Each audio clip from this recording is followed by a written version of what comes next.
So, of course, it is such a joy to be at Ikar, the gorgeous tefillah, the spirit and the tachlis of chesed and tzedek that just fills and inspires me when I'm with you all. Thank you so much for inviting me to be with you. And it's appropriate that it is Parshat Tzav because you have built such a holy tabernacle here in this community. So this is a season of holidays. Purim, Passover, Shavuot. In rabbinical school, we used to say the 3 Ps, Purim, Pesach, and packing. But Purim, Passover, and Shavuot tells the stories of unlikely heroes, right? Esther, Moses, and Ruth. They transformed the realities that around them that seemed pretty impossible to overcome. Impressive, but we got to kind of admit that at least in the cases of Esther and Moses, they didn't exactly jump into action. Esther become queen of Persia, very much not a lateral move. It surprised everyone, probably especially her. And once a queen, she was faced with a Russian invasion of Ukraine. Oh, wait. Oh, sorry. She's faced with a vicious edict to destroy a whole population, the Jews, by her husband, King Ahasuerus. Mordecai beseeched Esther to approach the king to do something. And Esther, a teenager, responded, Ma tadafuk.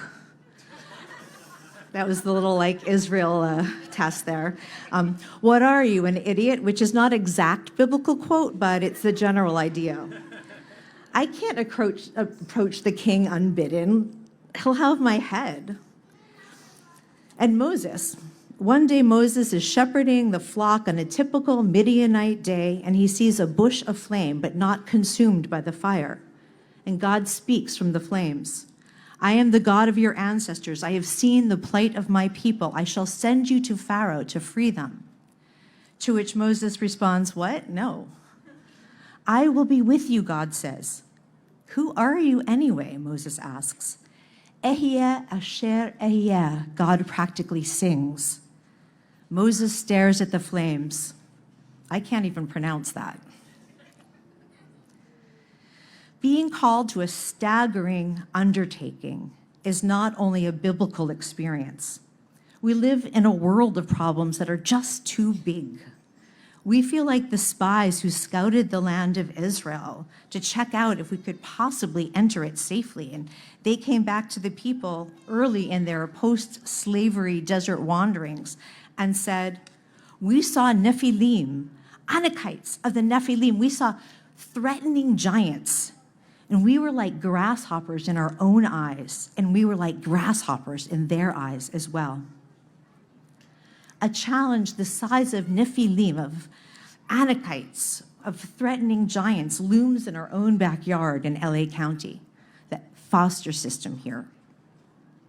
And looking up at that monstrosity, we're like grasshoppers in our own eyes. And the kids in foster care, they too are belittled by that system. They too are like grasshoppers in their own eyes. The task is just too big. This world, like those of Esther and Moses, is so much bigger than the kids. It's so much bigger than us. And it crushes spirits and imaginations and even the very idea of change. Taking on this system, or raising one child from that system, or growing up in that system to exit the Pardes hole is seemingly unattainable. So what happened that enabled Moses and Esther to face their task? Well, we see that when Moses asked God's name, Moses referred to the Israelites as them. Vayomer Moshe Ela Elohim, Hine Anochi va el b'nei Yisrael va'amarti lahem. Moses said to God, when I come to the Israelites and say to them, the God of your ancestors has sent me to you. Not his people, not his God, even after God explicitly said that I will be with you. Then God told Moses that his brother, Aaron, would be by his side. And knowing that Aaron would be by his side, Moses went back to his father-in-law, Yitro, and said, let me go back to my kinsfolk in Egypt and see how they are faring. his brother by his side, gave Moses, to borrow a phrase from Aviva Zornberg, a place to stand. And with the place to stand, he had agency. In God's image, Moses would be what he would be and bring that transformative power to us all. So too did Esther need a place to stand, to do what was needed. Mordecai beseeched her to approach the king and persuade him to avert the decree against the Jews, and said that her fate is tied to that of her people. Then he adds, Umi yodea, im le'et kazot higat lemalchut. Who knows? Perhaps it is for this reason that you have attained malchut. On the surface, we read malchut as human royalty. But perhaps this is malchut dikdusha, a realm of holiness. Perhaps it's not a place in the palace, but a place in the world. Mordecai could be speaking to us all to claim our place in holy community and be brave. Esther commanded the Jews to fast for 3 days on her behalf, and then she dressed herself in malchut, which again on the surface could just mean royal clothing. But this is also read rabbinically as clothing herself in Shekhinah, layers of God's presence. She was wrapped in family, community, and God, and that made all the difference. Dressed in malchut, Esther stood on behalf of her people, b'chatzer Beit HaMelech HaPnimit, in the king's, perhaps God's, inner court. Esther and Moses are like the adults looking at the foster system from the outside, and are also like the kids trapped in it. They're all of us. Ruth also. She's like all of us, those with personal agency, as well as kids confined by a system. But Ruth was different from Esther and Moses. Even from her contained life in Moab, she envisioned her place in the unfolding of a faraway nation and in relationship with an infinite, invisible God. She clung to Naomi as Naomi left to return to Beit Lechem, insisting, where you go, I will go. Where you lodge, I will lodge. Your people shall be my people, and your God, my God. Where you die, I will die, and there I will be buried. She could see it. She would get there and bring forth a messianic future at one with God. All of us here, and kids who find themselves in the Moab of a foster care system, we too have the capacity to see beyond the circumstances of our lives and of the world around us. We can imagine ourselves in a world where we belong, where we each have a place to stand, become our highest selves, bring redemption closer. We hold within us the fear and resistance of Esther and Moses, their capacity to overcome, and the prophetic vision and determination of Ruth. And like them all, Esther, Moses, and Ruth, who themselves were all fostered or adopted, we are called to imagine ourselves in a world of possibility, no matter where we currently find ourselves.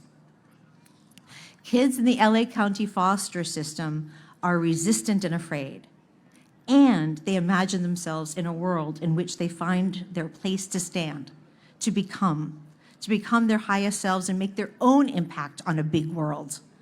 And that means a place to belong, held by a loving family that is, in turn, held by a loving community in relationship with God. All of us in this holy Ikar community have a place to stand. And we can imagine a world where we are those loving families. We are not too small. In a midrash, when the spies of the desert generation reported that they saw themselves as grasshoppers in the presence of the land's threatening giants, and they also looked like grasshoppers. They saw themselves as grasshoppers in the eyes of these threatening giants. And they also looked like grasshoppers to them, to the giants. God scolded them. God said, okay, so you felt like grasshoppers. That's your experience. You're right to do so if you choose. It's subjective, but I will not permit you to claim that to them you looked like grasshoppers. Perhaps you looked like angels in their eyes.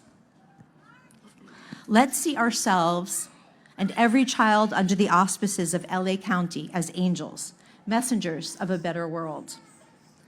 Through the Second Nurture partnership with ICAR, there is a cohort of ICARites who have faced this systemic anak with a vision for the future and are fostering, have fostered, will foster again, might foster, or lovingly supported these foster families. And I wonder if there are any cohort members here today. Come find me afterwards. Yeah, someone here? Hey. This cohort meets monthly as a group with Jessica Cowley. She's our Second Nurture amazing family support specialist. And the cohort families help each other. Jessica seeks out external resources that may be needed, and the wider ICAR community steps up also to provide support. And you may have seen the Jewish materials that reflect fostering and adoption, and we have some samples to show you here at Kiddush. And you might know Andrea King, who is a member here at ICAR and is our program director, so you'll be seeing lots of her. And your clergy, as you know, engages this community with such immense wisdom and love.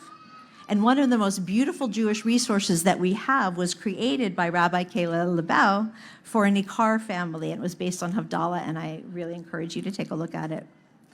So who better than this community, grounded in chesed, to foster children and nurture their foster families? Who better than this Jewish community, grounded in tzedek, to divert children from the paths of social injustice that await those who age out of the system? Because those who age out of the system are the #1 feeder into homelessness and incarceration and poverty and trafficking. Just as kids are held and reflected in our families are held and reflected by their Second Nurture cohort. And in turn, the cohort is held and reflected by this amazing ICAR Kehillah. We hope that you can imagine yourself as a foster parent, or will step forward to support ICARites who are fostering, because imagining ourselves holding a foster child or foster teen means that we have to be able to imagine ourselves being held. There's another adopted figure in the Passover story, Serah. Serah was adopted as a child by Joseph's brother Asher. She was an Elijah-like figure whose life spanned generations, and is recorded in the Torah as going down to Egypt with Jacob, her grandfather, and as leaving Egypt in the Exodus. So when the people, as Moses predicted, doubted that Moses was sent by God, Serah was able to confirm his authenticity because she knew the secret code spoken by Moses. It had been transmitted from Jacob to Joseph, and Joseph to his brother Asher, and Asher entrusted it to his daughter, Serah. Moses, adopted by Pharaoh's daughter, was the messenger of divine revelation. Serah, adopted by Asher, was the bearer of oral tradition, and we needed both of them for redemption. Hundreds of years after the exodus from Egypt, Serah, still living, recounted the miracle at Yam Suf, the Sea of Reeds, known as the Red Sea. She said that the anak, immense walls of the parted sea resembled shining mirrors in which every person was reflected, so that it seemed like an even greater multitude crossed there. And not only those of the present, but also those of the past and the future as well. The redemptive potential of this community is as great as the parted sea, because God endlessly reflects our love for each other to the left and to the right as we move with faith toward the ultimate belonging, a yet unknown Sinai. Shabbat Shalom.